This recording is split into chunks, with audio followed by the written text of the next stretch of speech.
Hello, everyone. Welcome back to episode 6 of Humans of STEMPeer. Our guest for today is Dr. Tracy Costello. We all know Tracy in the STEMPeers group. Tracy earned her doctorate in biomathematics and biostatistics and human and molecular genetics. She provides career development workshops and keynotes and numerous activities and is associated with many institutions and organizations as well. Today, we will chat with Tracy about career coaching, advice for grad students and postdocs, GuruKool, and her association with STEMPeers. We are very excited to speak to you today, Tracy, and thank you for joining us. Absolutely. So, let's go back to your research. Can you tell us something about your research that you did as a postdoc and a grad student? Sure. So my training was in statistics and genetics, but I was sitting in an epidemiology department Okay. for my training. And my research focused on developing statistical models and for specific applications to genetic problems that we Okay. had.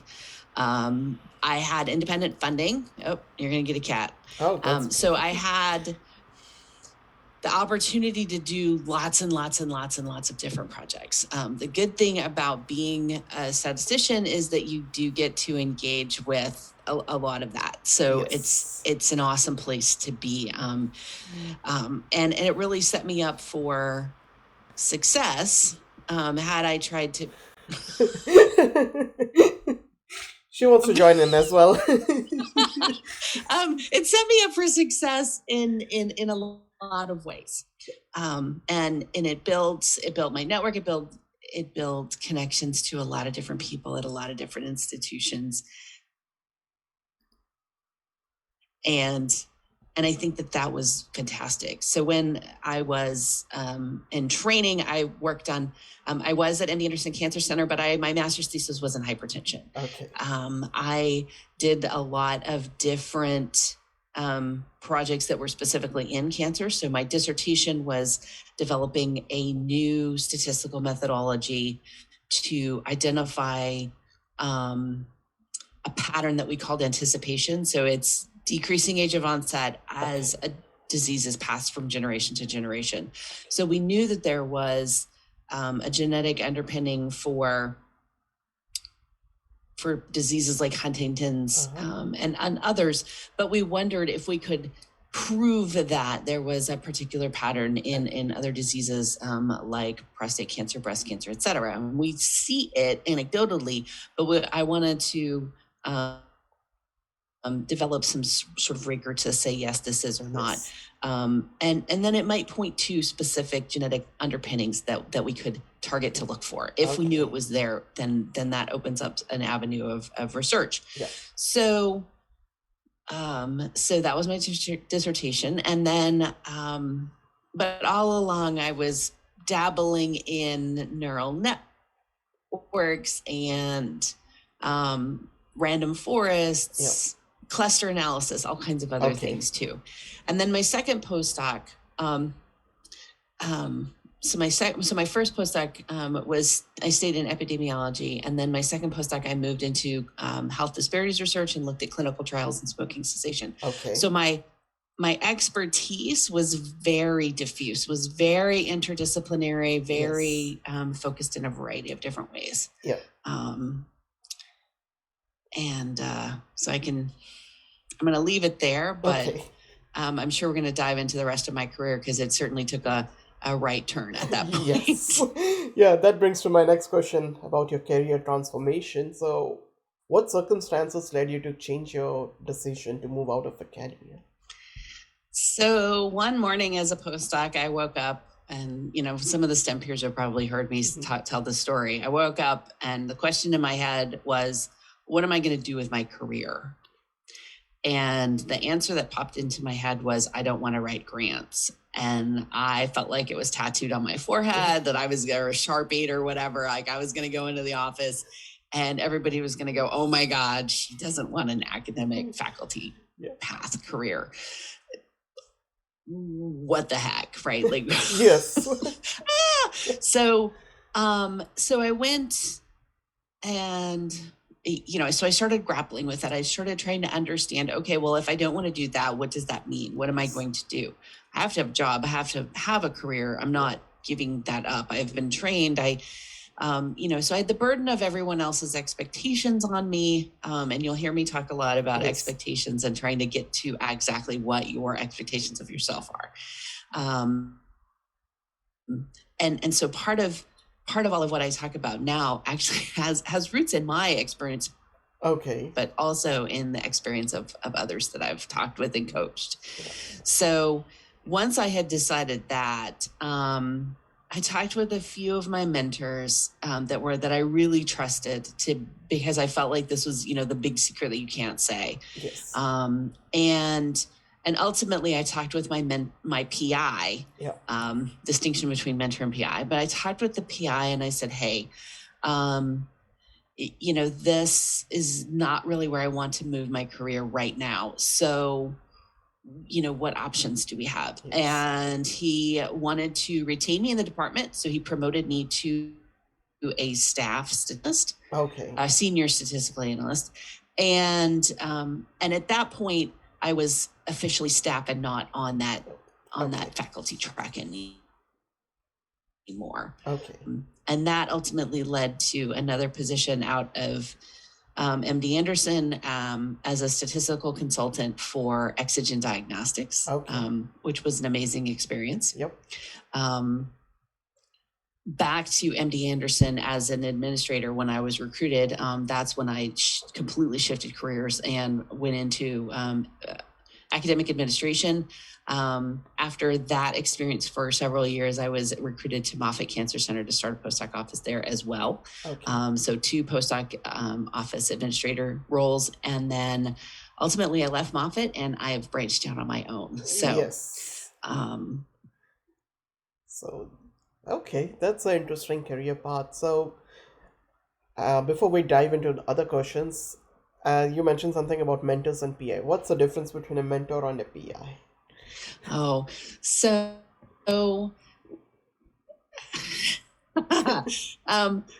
sometimes talk about mentors are the ones who are going to coach you, teach you, and sponsor you. So that's 3 really important factors that you get from someone who is what I would term a mentor. They are teaching you what you need to know, where you're, filling in those gaps of your expertise. They are coaching you to say, these are the next steps and things that you need to think about in your career path. And then they're sponsoring you. So they will go talk to their colleagues about you, whether you're there or not. They will talk about you at conferences. They will talk about you to other colleagues and people outside of the institution. Again, fostering your career without you necessarily, you're probably not even there. But they're talking about you and promoting you and helping your career path move forward. And those 3 aspects are really critical. A PI who has been designated by a granting institution or by a university may or may not be a mentor. They may have the funds to have trainees, but they may or may not actually embody those skills and those traits that I think a mentor has. So I make the distinction between those because I think it's important to recognize who is really fostering your career and someone who is just paying you. So if I can say this, can a PI be a good mentor? A PI can absolutely be a good mentor, and many of them are. Some of them are not. That's true. So what is the role as a career coach? So my role as a career coach, it really sits in 2 camps. So part of what I do from day to day is I do one-on-one coaching with individuals. And that means that they ask specific questions. I answer. I mean, we have a dialogue that is specific about moving them forward in their career. The other hat that I sometimes wear is lecturing for universities, nonprofits. STEMPeers is one of them. Yes. I lecture for other professional societies and whatnot. And that gives me the opportunity to give career and have career discussions with people in the broader context, right? So it's a bigger group. I can answer some of the questions. I usually try to stay on as long as there are questions that are being asked. But sometimes we are very time limited depending on who the sponsoring organization is. And then, I invite everybody to ask me questions later. So in that way, I'm able to try and help as many people as possible. That's, for me, coaching is my way of helping everyone with their careers who is engaged and interested and intentional and being very strategic about asking specific questions. So I can't help everyone. I realize that. But I want to do my best to try and help foster everyone who is asking that. And sometimes it means saying, I'm not the best resource for that. And here's, one of my colleagues and someone in my network who can help you with that question. And help push that forward in that way. So that's a lot of different pieces to being a career coach, but ultimately it boils down to my personal why, and that is I want to help people and I want to sort of demystify the career exploration and career search process because typically, while I know that I have colleagues at lots of universities, typically individuals either miss seeing something or they don't have access to that at their university. It's one of the reasons why STEMPeers in the GuruKool program is so amazing because it's open to everyone. Everyone across the entire globe has access to this particular platform, as opposed to, I'm stuck at this, university X or, organization Y, and I don't know what I don't know. I don't know how to progress. I'm writing a resume and I'm submitting it and I get nothing. I know there's a handful of reasons why that is, but until you're able to ask that question, all you have is frustration and you feel failure, and it's probably not about you. It's probably about your materials.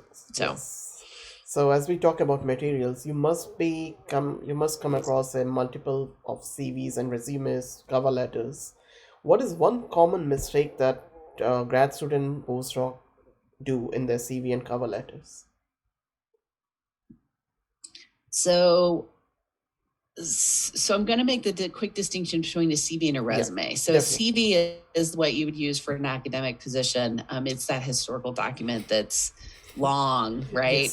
A resume, and I make that distinction using US terminology because I realize in Europe it's different. And across the globe it's different. But in the US, a resume is a 2-page document typically.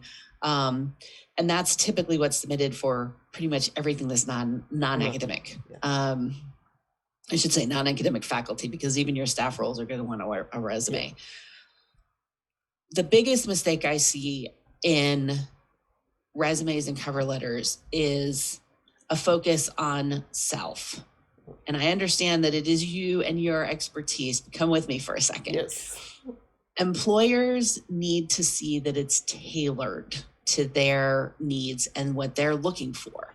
So you want to take your expertise, but you want to spin it. You want to tell your story in a way that says, this is what you need, and this is what my skill set is, and this is how they connect.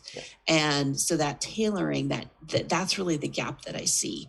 And once I talk about it, once I teach it to someone, my goal is to teach that so that they won't need me, right? I want to teach myself out of a job, basically, is the way that I run my coaching. So, once you've figured out, okay, this is what it means, and now I understand, once you can tailor it so that when they read that first half of the first page, which is what the research shows, right? They recognize very quickly, I want to continue reading, and I want to bring this person in for an interview, because those documents truly, that's their only task, is to get you an interview and check that box. So, that's the biggest piece, is that you have to tailor. It has to be targeted to what they need. And industry focuses more on teamwork rather than individual work. So that is something that everyone should highlight. Well, so every job gives you those big picture key skills, and every single one of them will tell you those things. I will tell you a little secret. A lot of those positions want project management. A lot of those positions want you to talk about communication. A lot of those positions want to talk about collaborative, right? And technical, right? So those are 4 really easy big picture buckets that you can think about. And we all have them. We've all been trained in that way. We just have to communicate it.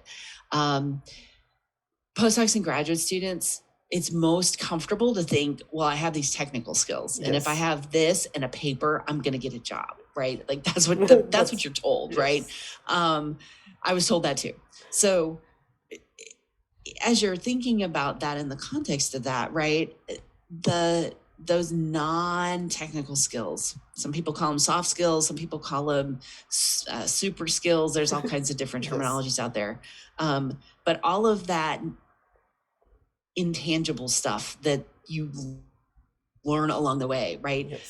We'll say I do research, but research means a whole bucket of things. Technical skills is part of it, but you have to, read the literature and digest it. You have to conceive of your idea. You have to figure out the process of, figure out the questions, figure out the process of answering the questions, actually do the work, do the quality assurance to make sure you're getting the right data, do the analyses, write it up, publish it, go out and present it. I'm out of fingers now, right? Like that's a lot of skills that you get from academic research.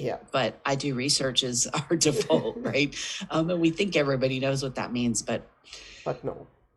You have to talk about all the pieces. And when you highlight those skills and really, have them be punchy, and short, high level, right? Don't get down into the details of, this minuscule protein with this, in this vanishing small disease. Like when you get down into the details of that, you're beyond what they're after. They want to know you can write. They want to know you can present. They want to know you can collaborate. They want to know, you know how to handle conflict and those kinds of things, right? Yeah. Okay. Thank you for the great advice. So, I have heard that cover letters are outdated. Most of the hiring managers don't read cover letters. How true is that? Some do, some don't. Okay. But I will tell you, if they are one of the ones that do read it, you don't put it in there, it's a huge missed opportunity.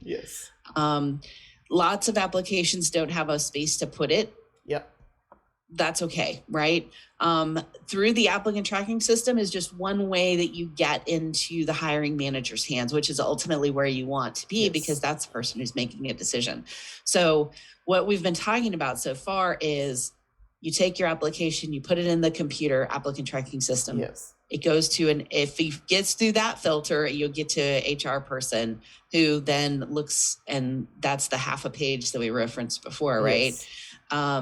If they think you're worthy, they'll pass you to the hiring manager. So there's at least 2 spots at which you can get sidelined. That's tough, right? So what you want to think about is the ways that you have connections to the person who you think is the hiring manager.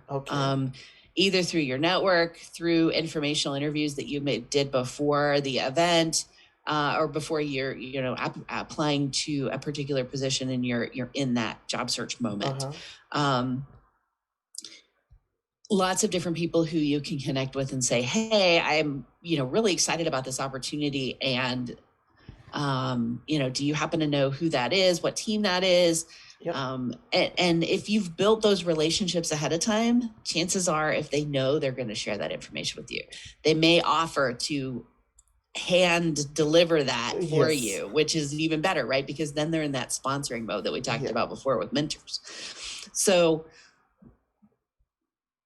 lots of different ways that you can get that experience, get that, bypass that tough spot where you're going to get sidelined. Now that's to say, you still have to do that. You still have to submit to the computer. There is no substitute for that. But having it go to the hiring manager directly, and it could be that you identified who that person is and you figured out a way to connect with them directly. Absolutely. And in your note you say, I am super excited about your position. I applied to this thing. So-and-so recommend that I talk with you. There are lots of, put the names in there, right? Like it means something. And if, again, then they're making a decision about you. Yes. But then it's, they have a decision about, your initiative to figure out who they were, right? That means something. Connecting with people, having someone sponsor you or having someone refer you, right? Yes. That means something. And if they want it, they're really going to reach back through that computer system and the HR, and they're basically going to pull you through the entire process. Whether or not you had all of the keywords, whether or not you had, the 6-second review from an HR person, those things aren't going to matter if the hiring manager wants to bring you in for interview. Okay. And that's really where you want to be. Yes. And that's where you can, shine with real stories and 3 dimensions. Yes. So, okay. And let's talk about LinkedIn. Like most people Absolutely. don't, polish their LinkedIn. So how important is to have an up-to-date LinkedIn to attract hiring managers, recruiters? If you are actively in the job market, a LinkedIn profile is a necessity. Okay. Your LinkedIn profile is a place that you can put lots more information about your background than what you include on that 2 pages, right? Yes. It can have all of your publications. It can have all of your presentations. It can have all of the details about all of those things. Yes. On your resume, 2 pages, first of all, doesn't fit. And second of all, the person who's glancing through that doesn't need to know your article was in this issue on this page. Yes. They don't need to know. Your presentations that you gave the same one 3 times. Yes. They don't need to know that information on your resume. There's no room, right? Yeah. You want to focus on skills, not the products of those skills, right? So it's showing them that you have the skills through those big picture discussions, not telling with and making them draw their own conclusions about, the person gave me a page of presentations and publications, so I'm guessing they can write and speak, but what else can they write? Like then all of the rest of that fits, has to get squeezed down into even more, even less space. Sorry. Yeah. So you want to make sure that you're highlighting all of your skills and the breadth of your experiences. Okay. To be for that. So think of your resume or think of LinkedIn as like your super resume, right? Put everything there, everything. All of your technical skills. So if the one job only requires 5 and you talk about 7, so that's fine, but you really have 15, put the rest of them over here. And be able to highlight all of that rich experience in that space. People will look. Okay. And the recruiters specifically, I just spoke with one last week that reached out to me because they see I'm a coach, so they know I. Oh.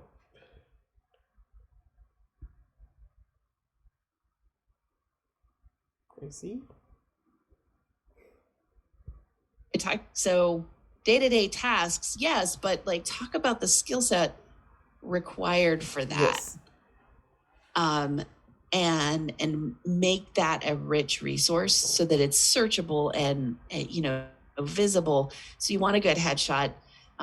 You want a good about section. That's the same as your tell me about yourself. It's the same as that key skills section from your resume. Yes. Just sort of a packaged a little bit differently. Mm-hmm, mm-hmm. And then every job details, lots of details, as much as you can put. Okay. LinkedIn doesn't limit you there. Yes. Now, LinkedIn, having up-to-date LinkedIn profile is really important, and I know that personally. So, I have heard that once you transition to industry from academia, it's really hard to come back to academia if you want to. How true is that? So, I think it depends on who's in your network and how connected you are to different people in different groups, because I think that there are individuals who get that industry experience, and then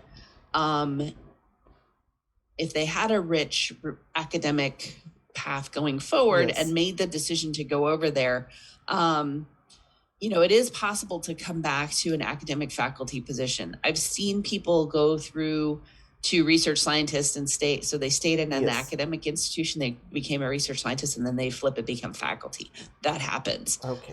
It's not everyone, right? Yes. So you have to be able to prove that, you have the independence, you have the ability to write grants and the ability to get grants, right? Yes. Because that's really what's going to foster that academic faculty track. Yes. But there are individuals who are very interested in taking their research and commercializing it. So if you've been on the industry side and you have fundamental skills in that space, then, partnering in that academic space is something that there is a small subgroup of individuals who are going to want to do.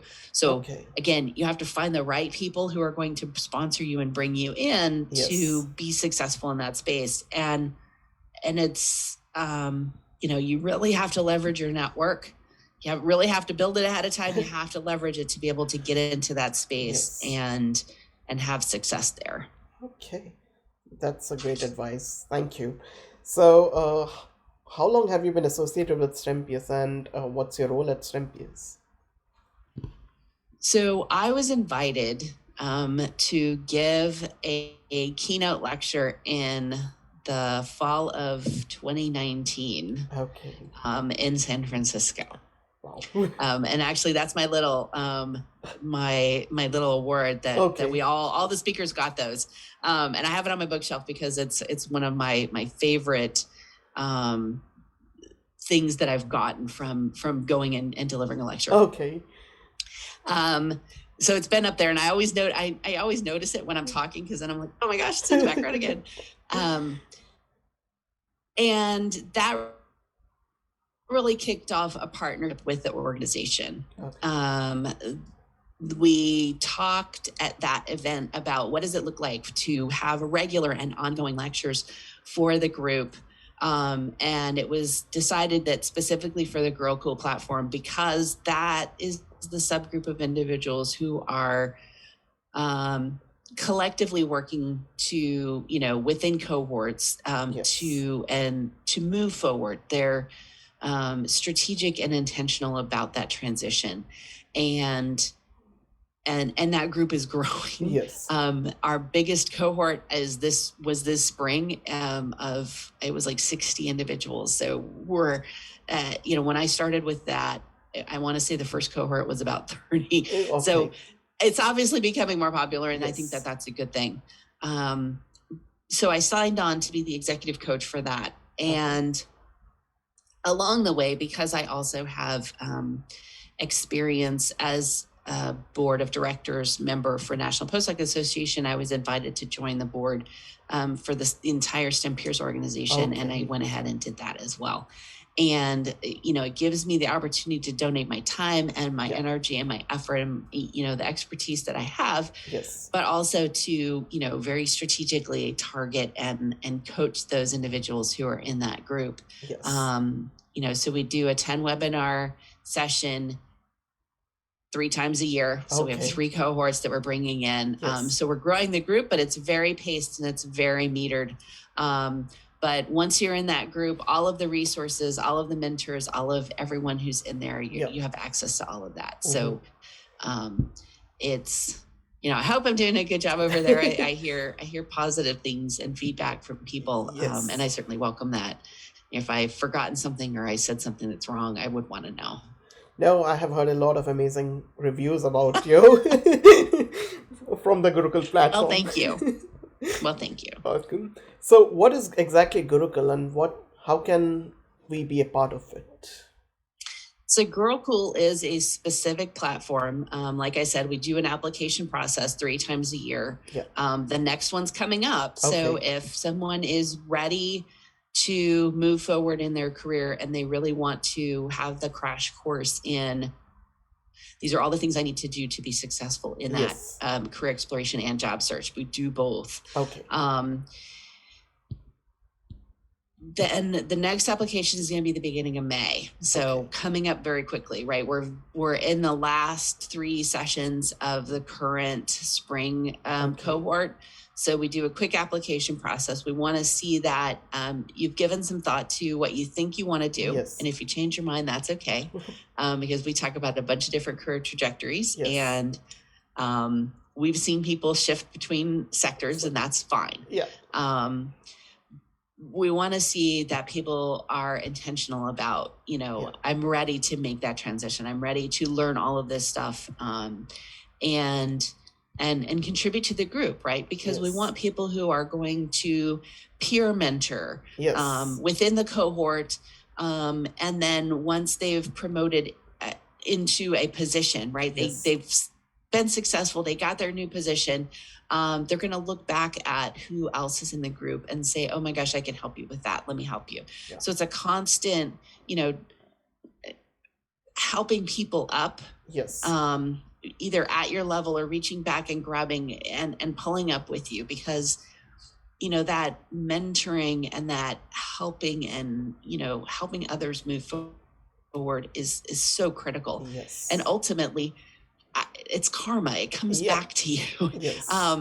It's, what good you put out into the world really does come back to you. And I think that's, the foundation of what we're doing over there is really about help. Yes. That is. So the next applications are in May. Okay. Good luck to all the applicants. I will definitely promote this. This is really a good idea. I will never turn away someone who's really motivated to be moving forward. And just for perspective, a typical job search takes 6 to 9 months. Yes. So, if you're thinking about, well, I'm going to wait until I have X done, right? Yes. In graduate school, it's always focused on, well, I've got to take my classes, so I can't do this other thing. I can't figure out, all the things I don't know. Yeah. And actually, that's a great time to do it, but that's fine. Yeah. You have to want to do it, or you're not going to do it. Yeah. And once you get pushed through, well, I'm just going to finish my oral. Like, I'm going to prep my proposal and I'm going to get my orals done. And then I'll think about, what do I want to do? Yeah. Well, no, now I'm working on my research, so I don't have time. I'm just going to focus on my research. Well, now I'm going to focus on writing my dissertation. And all of a sudden you're graduating and you're like, so a lot of individuals take postdocs because that's the easiest next transition. And that's fine. There's lots of great skill sets that you can gain as a postdoc. And in that time, right? Well, I'm just starting my postdoc, so I don't have time, or I'm just working on my project, or I have 4 projects and I don't have time, or, oh my gosh, my postdoc's ending, right? What happens in that space? And you want to build your network before you need it, right? Yes. Graduate school and postdoc, add a few people at a time. Yeah. Who are you talking to, connecting? Do those informational interviews, figure out what kind of career path you want. Yeah. Take time for self-introspection, because when I did it, it was late, second postdoc. And I was like, finally asking myself, what did I want to do? And all up until then I was, everybody was saying, oh, you need to be faculty. Here's what you keep going forward, right? This is your path is faculty. You do this. Okay. No. But I never, what do I want? Yes, that is more important. So, sorry. Absolutely. Yeah. Before we end the session, I just wanted to ask you one final question. What is one crucial advice that you want to give to people who are transitioning or in the process of transitioning? Wow, a piece of advice. I think the best piece of advice I can say is to be intentional. Make decisions based on what your expectations are, what you want, and really keep a focus on that. It is okay to say yes to things. It is okay to say no to things that don't fit within that framework. And it's okay to leave things in the maybe bucket for a while until you make a decision one way or the other. Yeah. It's tough to be strategic. Yeah. It's tough to stay positive. It's tough to recognize that that it's not just going to be, I'm sending out 10 applications and all of a sudden I'm going to have 10 offers. That's not how that works. So recognize for yourselves that you've been through the process of experimentation. This is one big experiment. You will fail repeatedly until you succeed. And if you have that, recognition that, gosh, I've sort of done that before, right? I've failed over and over. I could be resilient in this space. I can keep getting up and I can keep moving forward. Finding a little bit of positivity. But it all comes back to being intentional. And I think if you approach it with intentionality and a little bit of strategy, you will be okay. And ask for the help that you need, and it will come to you. Great. Well, thank you very much for your time and for your suggestions. These were really helpful. Absolutely. Good. I hope so. We look forward to seeing you on GuruKool again. I hope to have a long-standing growth trajectory with everyone who's in there, and leveraging my network to help all of them is one of the tiniest things that I can do, but I think that it's impactful, and as the group grows, it's got more and more, and there are some amazing mentors in there, and I hesitate to say all of the names because I don't want to forget anybody, but they are well-known names within both the bigger, broader STEMPeers platform and the sub-platform of GuruKool. But we want to keep doing more and more with it. And, as it grows, we want more people to be engaged and helping with that leadership and administration of even that platform.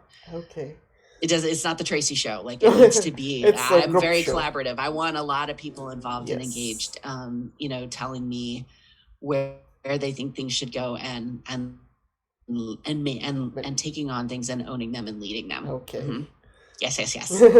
Thank you very much.